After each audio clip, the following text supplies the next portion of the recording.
There are some battles where, when you win, you have not just beaten a boss, you have become part of a legend. Rebirth raised the bar to the sky, but the threats waiting for us in Part 3 are now pushing the limits of this world. From the depths of the sea to the darkness of space, from Jenova's psychological torment to Sephiroth's divine form, Square Enix has a massive test in front of it. So, how are these iconic battles going to look in the modern era? Here are the 5 unforgettable encounters that could turn Part 3 into a legend. Number 1. Emerald Weapon. When people talk about Final Fantasy VII Remake Part 3, I think one of the first battles that comes to mind is very clearly Emerald Weapon. Because this boss became legendary not just because it was powerful, but because of that crushing pressure it put on the player. In the original game, when we faced that massive threat underwater, it did not feel like some ordinary boss. It felt more like a living disaster that could completely swallow you if you made one wrong move. What players are really wondering today is this: how is Square Enix going to present this battle with modern graphics? Because even Rebirth massively expanded the visual scale in some of its biggest moments. But Emerald Weapon needs something on a completely different level. The darkness of the ocean, that feeling of isolation underwater, the boss's enormous size, and the chaos its attacks spread across the screen. If all of that is done right, this battle could easily become one of the most unforgettable moments in Part 3. But what matters here is not just the visual side. For the Emerald Weapon fight to be truly unforgettable, it also needs to challenge the player mechanically. In other words, this boss should not just be a giant monster with a long health bar. It should demand preparation, demand the right materia choices, test party management, and make the player feel, yes, this is an endgame boss. Especially if systems like time pressure or arena pressure come back, this fight could become much more intense. To be honest, Emerald Weapon could be one of the battles that shows just how bold Part 3 is willing to be. Because if this boss ends up feeling too easy, people will be seriously disappointed. But if it becomes a super boss that is terrifying, spectacular, and genuinely challenging, then players will still be talking about this fight for years. Number 2. Ruby Weapon.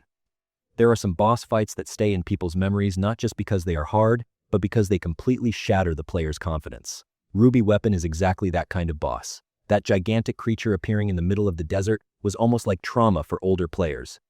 If you went in unprepared, you were getting destroyed within minutes, and the game was sending you a very clear message. You cannot just come here however you want.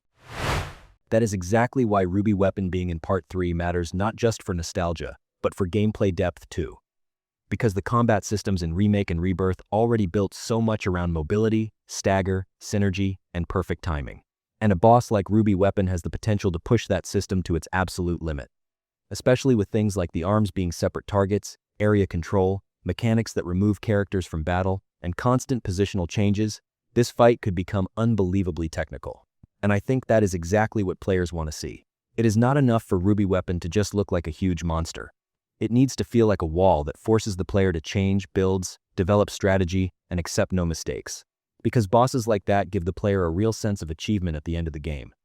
When you finally win, you do not just say, "I played well." You say, "I truly earned this." That is part of Ruby Weapon's magic. And honestly, if Square Enix really wants to deliver truly punishing optional boss fights in Part 3, then Ruby Weapon is going to be one of their biggest tests. Because people are not just expecting this boss to look good.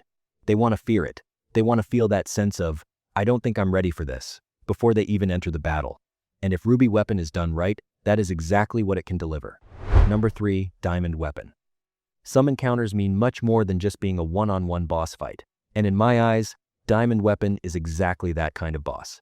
Because here, the issue is not just defeating a creature. It is stopping an approaching catastrophe on a massive scale.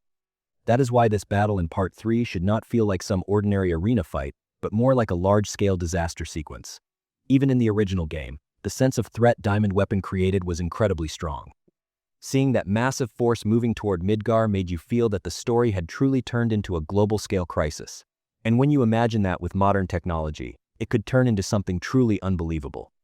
Cityscapes, the feeling of destruction approaching from a distance, the scale of the attacks, explosions, collapsing areas. If all of that is handled properly, this encounter could become much more than just a Diamond Weapon fight. My biggest hope here is this. This boss fight needs to have a multi-phase structure that is cinematic, but still playable. In other words, the player should not just sit there watching cutscenes. They should feel the threat, experience the struggle firsthand, and see the scale of the battle pressing down on them.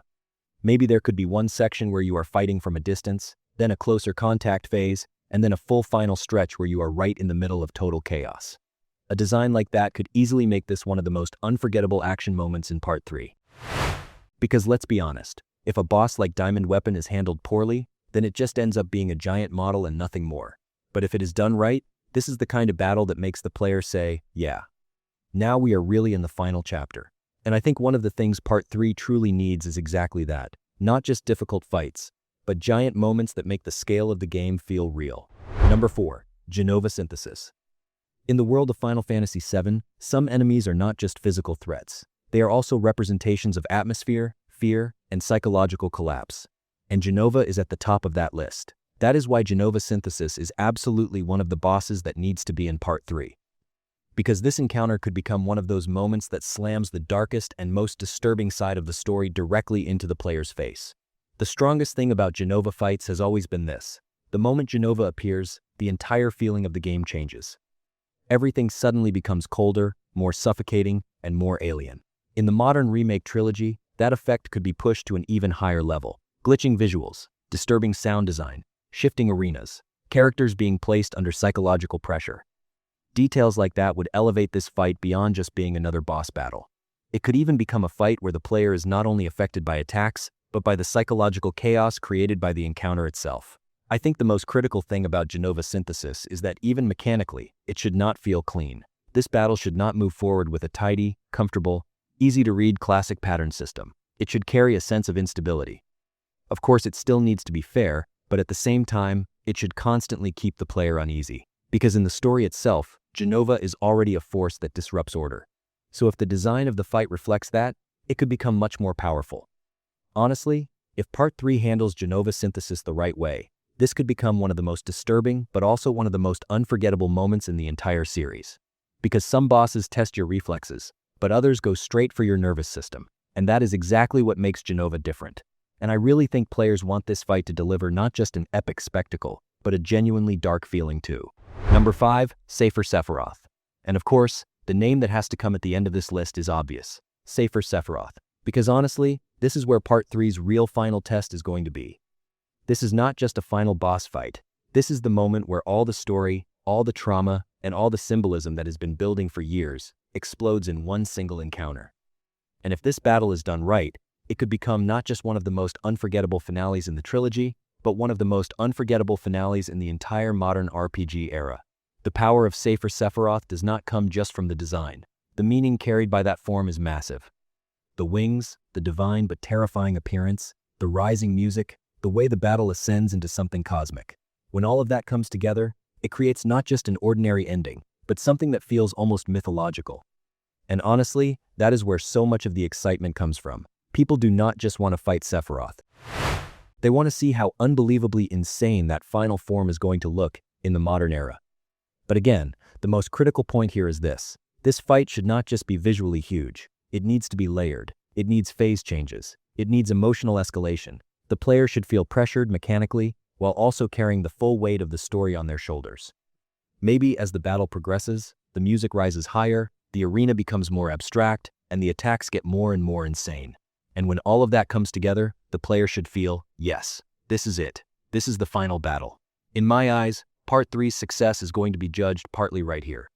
Because if the Safer Sephiroth fight does not feel big enough, unforgettable enough, and emotional enough, then even if people remember the ending fondly, they may not remember it as legendary. But if Square Enix truly builds this moment the way it needs to be built, then FF7 Remake Part 3 will not just land a good ending. It will also deliver the epic final battle players have been waiting for all these years. So yes, that is my list. From the depths of Emerald Weapon to Sephiroth's cosmic final form, we are truly heading toward a massive journey.